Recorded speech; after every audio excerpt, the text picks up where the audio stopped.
Oi, lindonas, tudo bem com vocês? Nem sei se eu sei fazer isso. O último vídeo que a gente teve foi em Washington e hoje nós estamos aqui nesse calor do Brasil. Comentei com a minha mãe quando eu saí do avião, veio aquele bafo. Eu falei, nossa, esse aqui é o bem-vindo, né, que o Brasil dá. Vocês vão escutar esse barulho de fundo, mas é que eu tô com o ventilador aqui do meu lado. Gente, não tem condição de gravar sem o ventilador aqui do meu lado, porque tá um calor, mas eu não tô reclamando, tá? Porque eu prefiro o calor daqui do que o frio que eu tava passando lá em Nova York. Hoje eu vim contar pra vocês toda a minha trajetória, da onde eu parei lá em Pensacola até eu chegar em Nova York, e eu vou dividir em duas partes pra não ficar muito longo. Essa primeira parte vai ser mais sobre a minha saída de Pensacola, por que eu saí, o que aconteceu que eu saí, porque de repente eu tava em Pensacola e buf, eu tava em Nova York, né? A minha vida é uma novela mexicana. Eu acho que eu gostava tanto da Usurpadora que aí Deus resolveu transformar a minha vida numa novela mexicana. Mas enfim, muita gente ficou perdida, principalmente quem não me acompanha no Instagram. Se você não me segue no Instagram, eu vou deixar aqui. Quem não me segue no Instagram ficou tipo, o que tá acontecendo? Eu não tô entendendo. No Instagram eu expliquei mais ou menos o que aconteceu, mas hoje eu vou explicar bem certinho o porquê que é que eu saí de Pensacola, porquê que é que eu troquei meu visto, o que é que eu fiz e por que eu desisti de ser au pair da agência que eu estava. No começo de junho, eu tava muito descontente com a cidade que eu morava, com o meu intercâmbio. Eu já tava de saco cheio das crianças, já tava de saco cheio da rotina que eu tinha em Pensacola.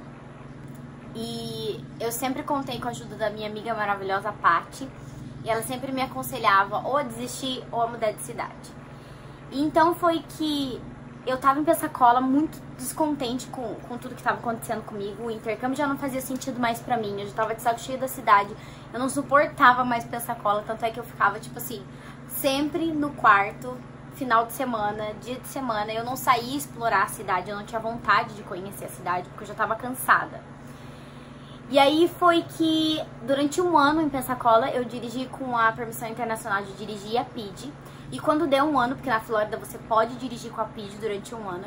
E aí quando deu um ano, meu chefe falou, Bruna, você vai ter que tirar a Drive License. Aí tudo bem.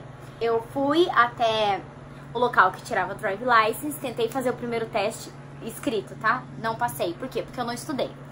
Aí a Paty se reuniu comigo no final de semana, a gente leu o livro inteiro.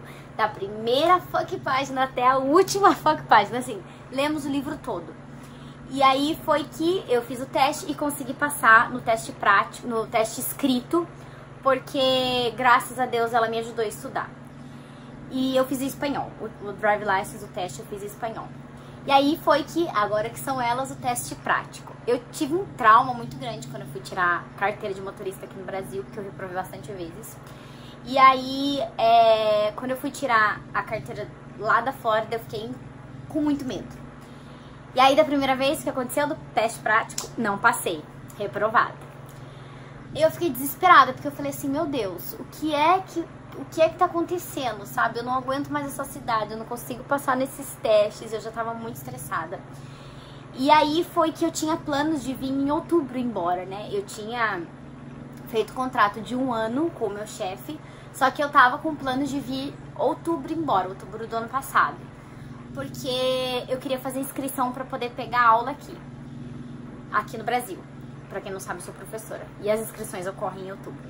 E aí foi que eu fiquei pensando, não passei no teste escrito, aí depois passei, aí no prático não passei. Aí quando eu fui fazer a segunda vez do teste prático, eu também não passei. Reprovado. E a Paty estava junto comigo esse dia, ela foi de intérprete. E ela estava junto comigo e ela falou, Bruno, não tô entendendo por que você não passou, porque você fez tudo certo, você fez o que ele pediu. Eu não tô entendendo por que ele tá te reprovando. E eu fiquei com aquilo na cabeça. O meu chefe, ele sempre foi uma pessoa maravilhosa pra mim, sabe? Ele sempre me ajudou muito quando eu bati o carro, ele foi super compreensivo. Ele sempre acreditou no que eu falava, desde o meu menino que era agressivo, ele nunca ficou contra mim, ou ele nunca achou que eu tivesse mentido, pelo contrário. E eu achei muito injusto deixar ele na mão, assim, tipo... Porque o meu plano era pedir rematch, não achar família e voltar pro Brasil. E eu achei muito injusto, da minha parte, não seria honesto se eu fizesse isso, e aquilo começou a pesar na minha mente. Eu falei, quer saber? eu vou contar pra ele o que tá acontecendo. Porque quando eu cheguei lá e falei que não tinha passado na carteira de motorista, ele falou assim, não, então eu vou começar a pagar aula pra você, eu vou começar a pagar aula particular pra você passar. Aí eu falei assim, mas por que você tá fazendo isso? Tipo, eu posso tentar de novo? Ele falou, não, deixa, eu vou pagar aula pra você, eu vou te pagar um instrutor particular. E nos Estados Unidos, instrutor particular, autoescola, é muito caro, porque lá eles aprendem com os pais, com os avós, com os tios, whatever, quem queira ensinar. E lá é muito caro isso. E aí ele queria pagar alguém pra me ensinar. E aí que a minha consciência pesou mais ainda. Eu falei, eu não posso fazer isso. Eu não posso tirar a carteira em julho, junho, julho, pra ir embora em outubro. Ele vai gastar um dinheiro à toa comigo. Eu não tenho coragem de fazer isso com ele, porque ele era uma pessoa muito boa pra mim. E aí eu orei bastante a Deus, pedi bastante sabedoria. E aí nesse mesmo dia eu falei, Andy, eu preciso conversar com você. Assim que as meninas e o Alex forem dormir, você me avisa pra eu conversar. Tudo bem. Aí eu sentei e falei pra ele, eu falei, olha, Andy, é o seguinte, você é uma pessoa boa pra mim, eu não quero ser desonesta com você, eu não quero ser desonesta comigo mesma, porque a minha mãe me ensinou que a gente sempre tem que ser honesto com as pessoas boas, a gente sempre tem que fazer o bem, a gente sempre tem que fazer o que você quer pra você, você tem que fazer pros outros. Então, eu decidi contar pra você o que tá acontecendo. Eu tô pretendendo ir embora pro Brasil em outubro, e eu não quero deixar você na mão, que você pague alguém pra me ensinar e de repente eu te deixo na mão e você vai ficar sem uma pessoa. Você vai pagar alguém pra me ensinar e aí quando chegar na hora, tipo assim, depois de 2, 3 meses eu falar tchau, tô indo embora. Isso não seria justo. E aí, como sempre, ele foi compreensivo, maravilhoso, me agradeceu pela minha honestidade. O meu rematch, que foram 2 semanas, foi muito de boa. Muito de boa. Na verdade, foram 4 semanas, mas calma que eu vou contar. Foi muito de boa, porque eu fiquei 1 semana e meia, se não me engano, lá em Pensacola. E aí, quando eu contei pra ele, eu fiquei meio sem saber o que fazer. Eu falei, meu Deus, eu tô de rematch. Agora, o que é que eu faço? Aí eu falei, quer saber? Eu vou pegar as minhas coisas e vou pro meu lugar favorito no mundo, que sempre foi Nova York. Meio termo, eu tava ainda em Pensacola, e eu falei, olha, eu vou fazer o seguinte, eu vou tentar achar uma família de Nova York durante 4 semanas, porque na minha agência, a Expert Au Pair, são 2 semanas que você pode ficar na casa da Host Family, e depois mais outras 2 semanas você tem que alugar algum lugar pra você ficar, ou ficar na casa de algum amigo, e você pode ter essas 2 semanas extras. A Gil, minha amiga au pair, ela tinha uns amigos em Newark, que é New Jersey, do lado de Nova York, tipo, sei lá, 20 minutos de Nova York, sabe? E ela falou assim, Bruna, já que você quer tanto ir pra Nova York, por que você não vai pra Newark, lá tem uma comunidade brasileira? Uma boa ideia, porque aí eu fico em Newark, arrumo algum bico pra mim lá, se eu ver que tá me gerando dinheiro, eu fico, largo do au pair, troco meu status e acabo ficando por lá. Nisso eu aluguei um Airbnb pra ficar 1 semana, e se eu não conseguisse trabalho durante essa 1 semana, eu ainda tava de rematch, tá? Se eu ainda não conseguisse trabalho durante essa 1 semana, eu ia pegar as minhas coisas e ia voltar pro Brasil. E foi isso que eu fiz, eu aluguei um Airbnb, só que uns 3 dias antes a minha passagem já tava toda comprada. O que aconteceu? A mulher do Airbnb cancelou a minha reserva. E a gente não tava conseguindo achar, eu e a minha amiga Gil, a gente não tava conseguindo achar nenhum outro Airbnb lá em Newark, a gente não tava conseguindo. Eu falei, meu Deus do céu, o que é que eu vou fazer?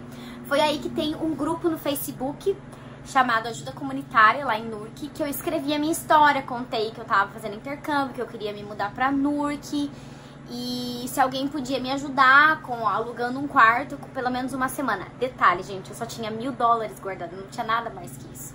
Então, se eu não conseguisse trabalho em Newark, eu ia perder muita grana, porque tinha passagem, tinha acomodação, tinha tudo. E foi aí que uma seguidora minha, Carita, entrou em contato comigo. Beijo, Carita, se você estiver assistindo esse vídeo, Carita salvou a minha vida, cara. Eu falei isso pra ela no último dia que eu tava em Nova York. Ela entrou em contato comigo e falou assim, Bruna, os meus tios moram em Newark.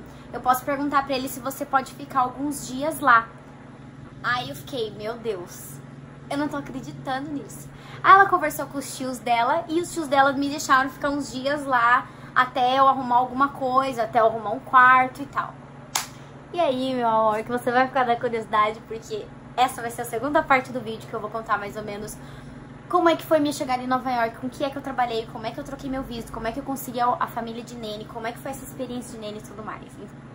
isso é um dos motivos que eu mais me orgulho na minha vida, sabe? Porque, sem dúvida, essa foi a atitude mais corajosa que eu tive. Muito mais do que sair daqui e ir pros Estados Unidos. Porque, saindo daqui e indo pros Estados Unidos, eu sabia que tinha uma host family, eu sabia que eu tinha suporte da agência. E quando eu decidi pegar as minhas coisas e sair e ir pra Nova York, pra Newark, eu não tinha ninguém comigo, gente. Mas ninguém, eu não conhecia ninguém. E Deus foi encaminhando as coisas, sabe? Eu acho que quando é pra ser, quando as coisas são pra acontecer, elas vão acontecendo naturalmente. E hoje eu contando essa história pra vocês, passa um filme na minha cabeça, sabe? Durante algum tempo eu me culpei um pouco de ter saído de Pensacola, e vocês vão entender o porquê nesse segundo episódio, nessa segunda parte. Mas hoje eu vejo que foi tudo plano de Deus pra mim viver 4 meses na minha cidade dos sonhos, sabe? Conheci pessoas incríveis que, se Deus quiser, logo eu vou voltar pra visitar e que eu guardo no meu coração. Mas eu acho que a atitude de coragem, eu sempre tento lembrar isso pra mim mesma, sabe? Não adianta nada você querer muito uma coisa e você não correr atrás daquilo, você não dá o primeiro passo da sua coragem, sabe? Você querer muito morar nos Estados Unidos, mas você não ter coragem de fazer um teste de inglês, você não ter coragem de ir lá tirar sua carteira de motorista, você não ter coragem de fazer entrevista com as famílias, você tem que dar o primeiro passo. Esse é o seu sonho.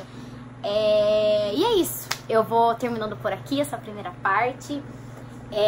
A segunda parte eu vou contar como é que foi todo esse trajeto de Nova York, o que é que eu consegui, que eu já falei pra vocês, mas eu tô muito feliz de estar contando essa história pra vocês agora, porque eu guardei por muito tempo, por motivos de privacidade mesmo, de se proteger de alguma forma, sabe?